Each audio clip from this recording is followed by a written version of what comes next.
A lot going on. Got to talk about it. I want to get some political minds, better minds than me, to help break this down. Harry Sisson is a progressive political commentator, and Brilyn Hollyhand is a Republican political commentator and the author of Make America Talk Again. Two fresh voices. I'm happy to have you both here.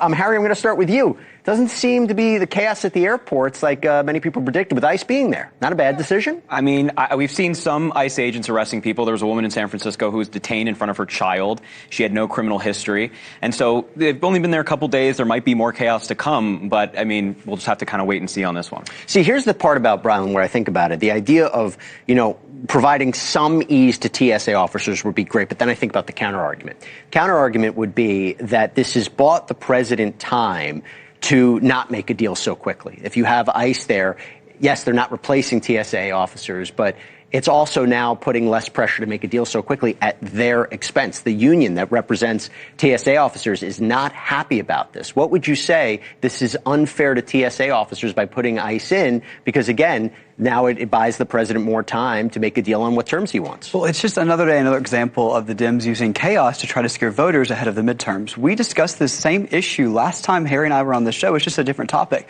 They used the chaos in Minneapolis to try to fearmonger voters, and now they're using the chaos at the airport to try to fearmonger voters. The left doesn't have good candidates. They don't have good policies. But what about TSA workers? Aren't they disenfranchised because of this? I think they're actually allowed to be able to be happy that they have some people coming in to be reinforcements. I flew through the Atlanta airport to get here for the show after class, and these people were so overworked, 6-hour lines out the place. The college students in front of me, the parents behind me that were frustrated going to TSA, I've never seen people happier to get to talk with them. I think we both can agree if a deal is reached, that'll be the best solution. Harry, I want to go to you. I want to play you what Republican Senator John Kennedy said about Senator Chuck Schumer, about asking concessions on a possible DHS deal.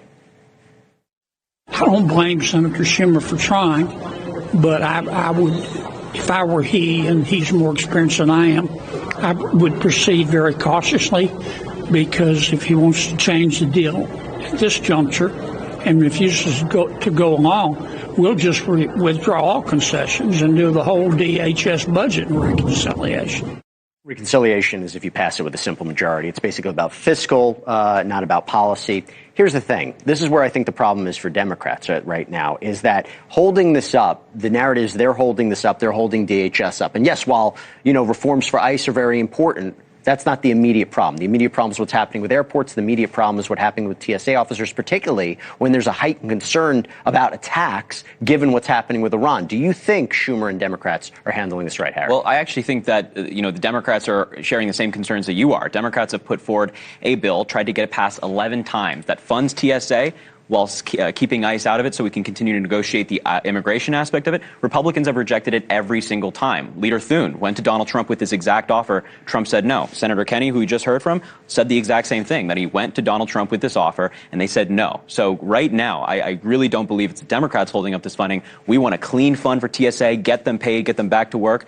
Republicans are the one holding that up. This is the part that I'm confused about. Are Republicans going to agree to any of the concessions made about ICE? Because, yes, there was a proposition put forward that they'll relinquish $5.5 billion that would go to ICE enforcement, but they're not going to make concessions when it comes to actually how these ICE agents operate. Is there any kind of reforms that you think Republicans would agree to? Is it the warrants? Is it masks? What do you think? Yeah, I think warrants, masks, body cams, all of it is stuff that we're willing to cede ground on. I think there's a magical word for what Harry just shared, and it's called lying. I think a lot of people said a clean bill is not going to happen in D.C., and what we saw happen is wanting to defund TSA. Well, Gen Z understands the truth of what TSA and actual ICE agents are doing. Just look no further than the empty table of the family of Sheridan right now, a college freshman just like me who got killed by an illegal alien that came across the border under Biden. That her life could have been saved if we had ICE officers actually enforced. But just to be clear, do you think there's any reforms that would actually hamper their ability to do their job? You think if they wouldn't stop wearing masks, they wouldn't do their job? I think body cams and masks and all that. Okay. Yeah, I'm down for that. Absolutely. Harry, Supreme Court, want to get this real quick. Big decision about mail-in voting.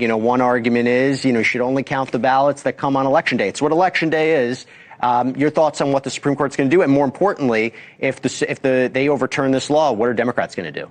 Well, I mean, it remains to be seen what Democrats will do. I'm sure there'll be action in individual states that seek to get around this in some way because, look, the Democrats want to promote voting. Whether it's a Democrat, Republican, Independent, I don't care who you are. I want to make sure your voice is heard. Republicans have consistently gone after voting rights, whether it be the Supreme Court with the Voting Rights Act of the 1960s, or Republicans on a state level. They hate mail-in ballots, yet Trump loves voting via mail. But we want to expand voting. Republicans really seem to want to tamp down on this stuff, and unfortunately, the Supreme Court looks like they're going to do that, but we'll have to wait and see what happens. Quick response? To me, it's simple. It's election day, not election week, not election month. If you miss tax day, you're going to get fined. If I miss turning my homework in by midnight tonight, I'm going to get a 0. We've been really clear when we want to make elections safe and secure. We had to both use an ID to get into the studio. Why is this studio safer than elections are? Why are we not actually checking our IDs? You didn't have to? You did. I didn't. Guys, great having you. Thanks for having us. Have you done this before? Have you done this before? Good to see you, man. Professionals. Thanks so much, guys. Harry Sisson, Brilyn Hollyhand, really appreciate it. Thank you. All right, up next.